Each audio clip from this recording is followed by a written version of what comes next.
And bila saya terlelap tu, saya tak tahu berapa lama, saya tak tahu berapa dalamnya saya punya tidur tu.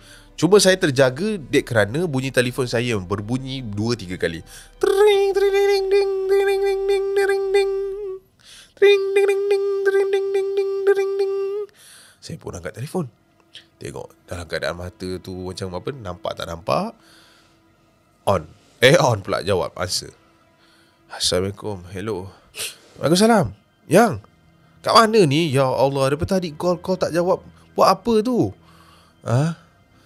Hello, dengar tak? Siapa ni? Ya Allah, ni saya dah sampai rumah dah ni. Awak ni daripada tadi saya call tak dapat. Risaulah saya. Siapa ni? Sayalah ni. Siapa saya? Sayalah Rahmat. Saya terlelap lah. Saya sakit kepala. Cakap macam tu lah. And then dia pun bising lah. Dia kata, dia bangun, jangan tidur apa semua dah ni. So saya pun macam okay. Yelah. Baik. Kita pun tutup telefon. Tengok dekat notification tu ada 44 call, miss call. Memang tak dengar langsung. Kau bayangkan, dalam keadaan yang aku sedar, aku jawab telefon, pasal aku tertidur.